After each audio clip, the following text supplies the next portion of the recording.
Video में मैं आपको बताऊंगी कीमोपोर्ट के बारे में। बहुत सारे हमारे व्यूअर्स जो ब्रेस्ट कैंसर की ट्रेजेडी से गुजर चुके हैं उन्हें पता है कि जो ब्रेस्ट कैंसर होता है उसमें जब कीमोथेरेपी का फेज आता है ये कितना लंबा चलता है। ये कई महीनों का फेज होता है। इसमें पीरियडिक इंट्रावीनस असेस होती है, इंजेक्शंस लगते हैं नसों में। ये जो इंजेक्शंस होते हैं कीमोथेरेपी के काफी टॉक्सिक इंजेक्शंस होते हैं। टॉक्सिक इन द सेंस कि ये काफी प्रो इन्फ्लामेटरी होते हैं। जिस भी नस में इन इंजेक्शंस को दिया जाता है यूजुअली उस नस को ये थ्रोम्बोफ्लेबाइटिस क्रिएट करते हैं, जिसकी वजह से जो नस है वो क्लॉट हो जाता है, उसमें वो थिक हो जाती है एकदम कॉर्ड की तरह। उसमें इस तरह के चेंजेस आ जाते हैं कि उसी नस को दोबारा यूज करना काफी मुश्किल होता है। यूजुअली हम पेरिफेरल असेस लेते हैं जिसमें कि हम जो हाथ की बारीक नसें होती हैं वहां से ऊपर से दूर से शुरू करते करते और ऊपर की तरफ जाते हैं ताकि हम ज्यादा से ज्यादा नसों को इस्तेमाल कर सकें। जिस तरफ का कैंसर होता है उस तरफ की नसों को यूज करने से हम परहेज करते हैं, कारण कि वहां ऑलरेडी लिम्फ नोड डिसेक्शन की वजह से और गांठों में बीमारी आने की वजह से उस हाथ में सूजन आने का खतरा बहुत ज्यादा रहता है। अगर हम कोई भी इंट्रावीनस असेस लेते हैं और वहां सूजन बढ़ती है तो उस सूजन को कंट्रोल करना काफी डिफिकल्ट होता है।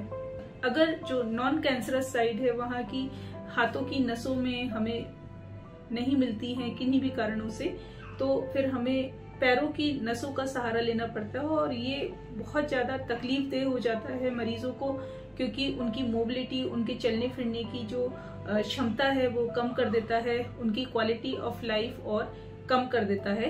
कीमोपोर्ट एक डिवाइस होता है जिसमें एक नली को बहुत ही सावधानी से हमारे शरीर की कुछ बड़ी नसें जो गले के आसपास रहती हैं उनके अंदर हम इंसर्ट करते हैं। इसे सेंट्रल वीनस असेस कहते हैं और उस नली के बाहरी छोर को हम एक ट्रैक बनाते हुए उसके चैम्बर से कनेक्ट करते हुए स्किन के अंदर फिट कर देते हैं। ये सारी डिटेल अभी कुछ समय में मैं आपको एक वीडियो शो करूंगी और जब आप उस वीडियो को देखेंगे तो आपको काफी कुछ क्लियर हो जाएगा कि ये किस तरह से हम इम्प्लांट करते हैं पेशेंट के शरीर में। अब इसके फायदे क्या होते हैं?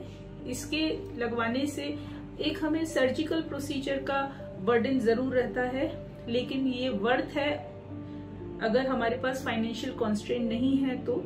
अगर फाइनेंशियल कॉन्स्ट्रेंट है भी तभी भी अगर आपकी नसें नहीं मिलती हैं तो भी एक तरह का ये इन्वेस्टमेंट है, क्योंकि पेशेंट की क्वालिटी ऑफ लाइफ से बड़ी कोई चीज नहीं हो सकती। तो अगर हाथों में नसें मिलने का दिक्कत है और आपकी थेरेपी लंबी चलनी है, कुछ सालों तक चलनी है या जिंदगी भर चलनी है, तो ये एक बहुत अच्छा ऑप्शन है जो आपको अपनाना चाहिए। तो आइए देखते हैं कीमोपोर्ट इंसर्शन कैसे किया जाता है।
आई बिलीव आपको इस वीडियो से काफी मदद मिली होगी, आपको समझ में आया होगा कीमोपोर्ट इंसर्शन कैसे किया जाता है, उस इम्प्लांट को हम बॉडी में कैसे फिट करते हैं।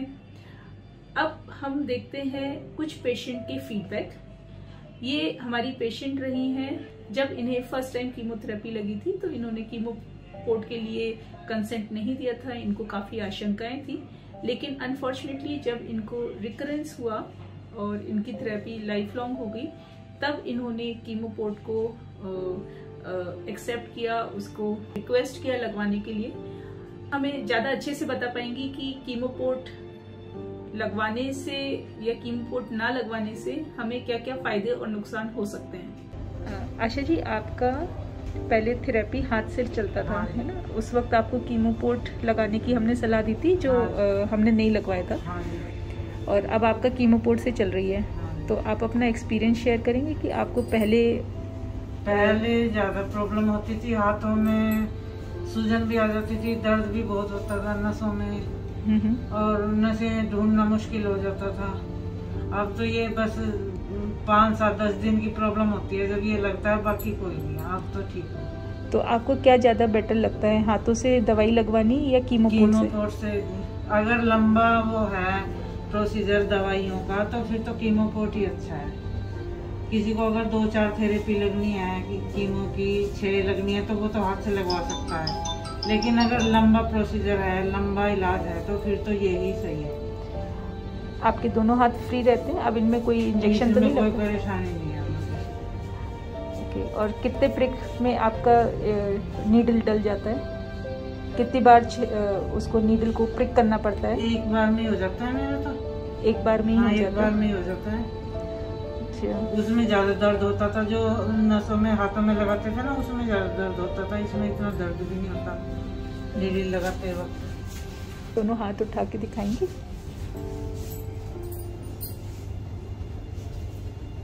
Okay friends, fine. तो मुझे लगता है अब आपको और अच्छे से जानकारी हो गई होगी। कीमोपोर्ट के बारे में कभी भी अगर आपके डॉक्टर्स आपको बताते हैं तो कुछ बातों का ध्यान आप बिल्कुल रखें।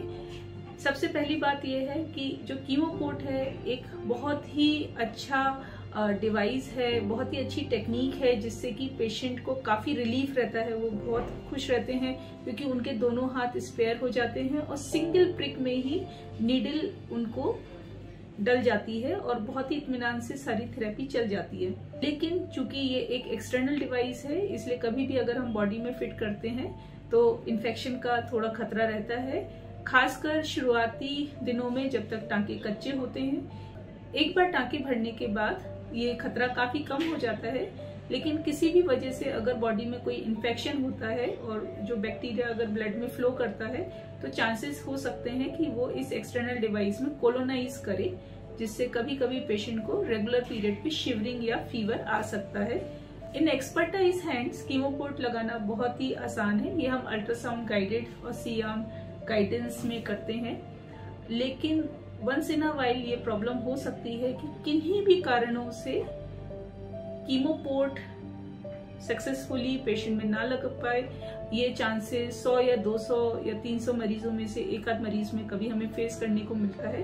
कभी भी हमें लगता है कि कोई टेक्निकल रीजन या पेशेंट सेफ्टी अगर हमें कंसर्न करती है तो पॉसिबिलिटी हो सकती है कि हम उस प्रोसीजर को बीच में अबेंडन करें, क्योंकि पेशेंट सेफ्टी को हम कॉम्प्रोमाइज नहीं कर सकते।